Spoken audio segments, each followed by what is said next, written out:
बैठ जाइए, सभी लोग बैठ जाइए। खाना आपके पास आ रहा है, बैठ जाइए। दुनिया को समता, स्वतंत्रता, बंधुता, न्याय, प्रज्ञाशील, करुणा और मैत्री का मार्ग दिखाने वाले तथागत भगवान बुद्ध, संत गुरु रविदास जी, संत कबीरदास जी, गुरु नानक देव जी, ज्योतिबा फूले जी, सावित्रीबाई फूले जी, फातिमा शेख जी, नारायण गुरु जी, साहू जी महाराज, पेरियार रामास्वामी नायकर जी, डॉक्टर बाबा साहेब अम्बेडकर जी, माता रमाबाई जी और मान्यवर कांसीराम साहब सहित समाज के सभी महापुरुषों के चरणों में कोटि कोटि नमन करते हुए मंच पे आसीन विकोसंग और सभी क्रांतिकारी साथियों, अलग अलग दूर दराज से आए हुए भाइयों बहनों, सभी को क्रांतिकारी जय भीम नमो बुधाए।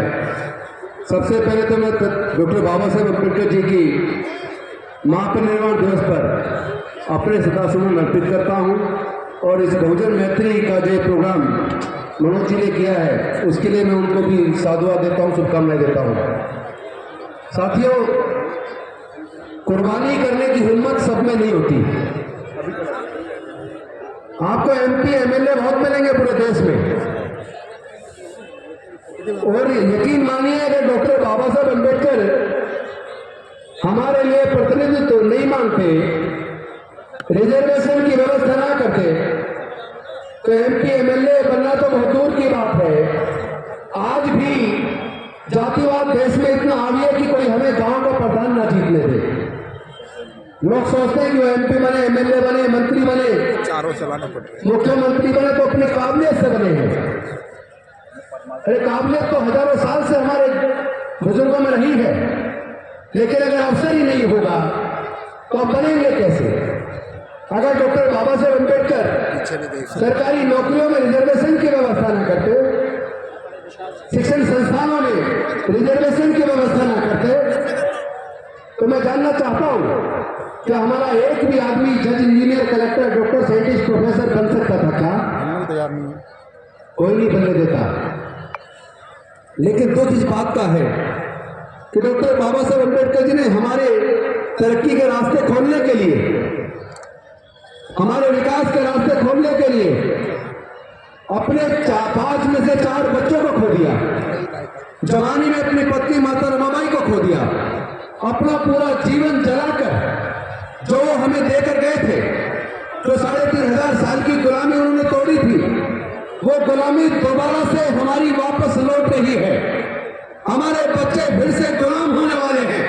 मेरी ये बात आप अपने कैमरे में रिकॉर्ड कर लीजिए, अपने मोबाइल में रिकॉर्ड कर लीजिए।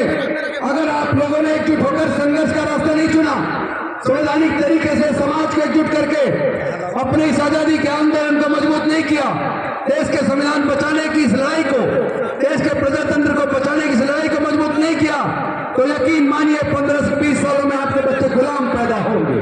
अबे यार क्या करूं मैं? आपको जो मिला वो तो आपके पढ़ाई के रास्ते खुले, पढ़ने लिखने की वजह से ज्ञान आया, पढ़ने की वजह से, ज्ञान आने की वजह से अच्छे प्रेमंतर पैदा करना आया, पढ़ने की वजह से आपको अपने अधिकारों के बारे में जानकारी मिली। लेकिन क्या ये पढ़ाई लिखाई का रास्ता जो आपका बाबा साहब ने खोला था, क्या वो आज भी खुला हुआ है? कहने को तो पढ़ने के लिए अब कोई बंदिश नहीं है, लेकिन पढ़ाई इतनी महंगी कर दी कि अब आपके बच्चे पढ़ ही नहीं पाएंगे।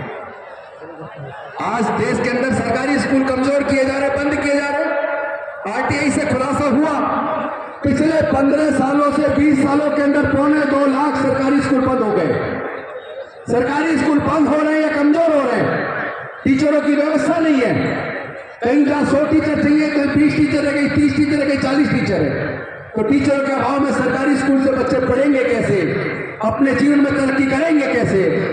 प्राइवेट स्कूल खुलते जा रहे हैं, सरकारी स्कूल बंद होते जा रहे हैं, और प्राइवेट स्कूलों में मध्यम दर्जे के प्राइवेट स्कूल में भी एक बच्चे की फीस का खर्चा, किताबों का खर्चा, वर्दी का खर्चा, ट्यूशन का खर्चा, ट्रांसपोर्ट का खर्चा, सारे खर्चे जोड़ लिए जाए तो एक बच्चे को पढ़ाने के लिए आपको कम से कम 8 से 10 हजार रुपया चाहिए अच्छे पब्लिक स्कूल में। टॉप क्लास पब्लिक स्कूल की बात नहीं कर रहा हूं, मध्यम दर्जे के अच्छे पब्लिक स्कूल की बात कर रहा हूं। हर परिवार में अगर कम से कम 2 बच्चे मान लिए जाए तो 2 बच्चों को पढ़ाने के लिए एक माँ बाप को कम से कम 15 से 20 हजार रुपया चाहिए। कितने लोग ये खर्चा उठा पाएंगे? देश में SC, ST और माइनॉरिटी के 99% लोग ऐसे जिनके पूरे परिवार की इनकम अगर जोड़ ली जाए हर महीने 3,000 से 20,000 के बीच है। 3,000 से 20,000 के बीच।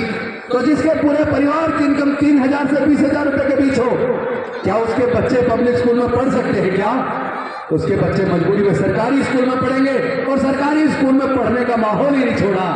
सरकारी में पढ़ने के बाद केवल मजदूर बन सकते हैं।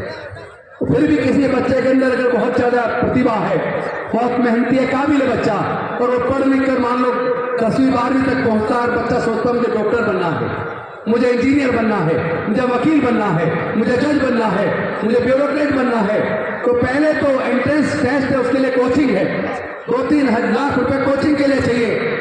उसके बाद बच्चा अगर कोचिंग लेने के बाद एग्जाम पास कर ले, अब उसको मेडिकल में एडमिशन होना है, उसका इंजीनियरिंग में एडमिशन होना है, उसका लॉ में एडमिशन होना है, उसका मैनेजमेंट में एडमिशन होना है। तो एक इंजीनियरिंग की डिग्री कराने के लिए सरकारी इंजीनियरिंग कॉलेज से आज कम से कम 15 लाख रुपया चाहिए। IIM की डिग्री कराने के लिए मैनेजमेंट की कम से कम 50 लाख रुपया चाहिए। मेडिकल की डिग्री कराने के लिए लाखों रुपया चाहिए, और प्राइवेट में कराओगे तो करोड़ों रुपया चाहिए। Law, Indian law, national law university से लॉ कराने के लिए 5 साल की डिग्री कराने के लिए कम से कम 20 लाख रुपया चाहिए। मैं आप सबसे पूछना चाहता हूं, क्या देश के 99% SC, ST और माइनॉरिटी के लोग 10 लाख, 15 लाख, 20 लाख, 30 लाख रुपए खर्च कर सकते हैं क्या? और OBC की भी अगर बात करूं, OBC में भी 90% लोग इतनी महंगी पढ़ाई का खर्चा उठाने में सक्षम नहीं है। और अगर जनरल कैटेगरी की भी बात करूं, स्वर्ण जातियों की भी बात करूं, उनमें भी मेरा ये मानना है, उनमें भी 70% लोग ये लाखों का खर्चा उठाने में सक्षम नहीं, उनके पास इतना पैसा नहीं है।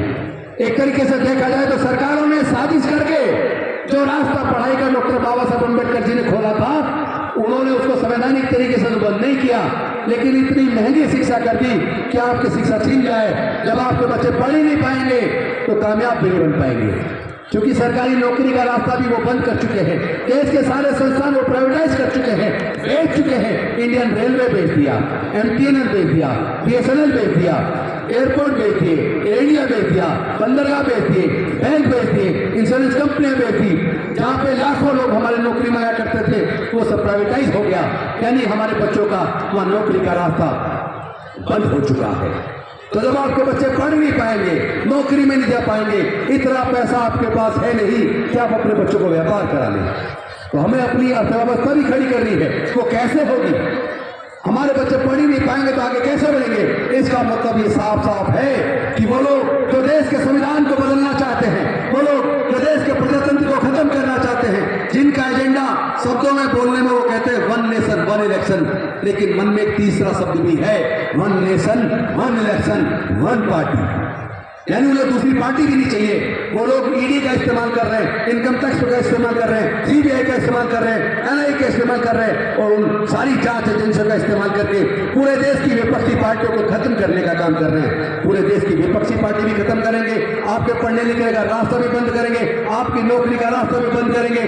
तो जो गोलवलकर जी ने, जो RSS के चीफ हुआ करते थे 1940 के आसपास, उन्होंने जो किताब लिखी बंच ऑफ थॉट, यानी केंद्र की पूरी सरकार बंच ऑफ थॉट पे काम कर रही है। बंच ऑफ थॉट कहता है देश का सारा पैसा केवल चंद पूंजीपतियों के हाथ में होना चाहिए। देश के लोगों को पढ़ने लिखने मत दो, देश के लोगों को बेरोजगार कर दो, उनको 10-20 किलो अनाज बांट दो, केवल जिंदा रखो, उनको पढ़ने मत दो, कामयाब मत होने दो, क्योंकि हमें मजदूर चाहिए। क्योंकि जब मजदूर हो जाएगा वो मजबूर हो जाएगा, जो मजबूर हो जाएगा वो गुलाम हो जाएगा, उसके बाद लंबे समय तक ये लोग राज कर पाएंगे। यानी मनवादी व्यवस्था दोबारा से भारत में आने वाली है।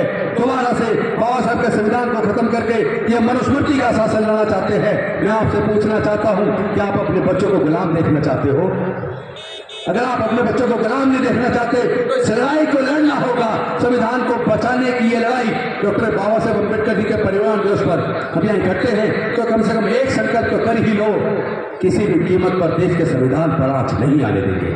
हम संविधान को भी बचाएंगे और ऐसी सरकारों को नेस्तनाबूद करेंगे जो हमारे बच्चों की पढ़ाई का खर्चा न उठा पाए, जो हमारे बच्चों के इलाज का खर्चा न उठा पाए, जो हमारे बच्चों को स्वाभिमान का जीवन न दे पाए, जो हमारे बच्चों को रोजगार न दे पाए। ऐसी ऐसी सरकारों को निस्तानाबूद करने का समय आ गया है। इन्हीं शब्दों के साथ बोलने को बहुत कुछ है, चूंकि बहुत लोग हैं उनको भी बोलना है। मैं नहीं चाहता, मैं तो रोज यूट्यूब पे आप मेरे को सुनते ही होंगे, मेरा पूरा विचार उस पर मिल जाएगा। मैं अपनी वाणी को विराम देता हूं। आपने मुझे ध्यान से सुना, बहुत बहुत धन्यवाद। नमो बुद्धाय। जय भीम, जय भारत, जय संविधान।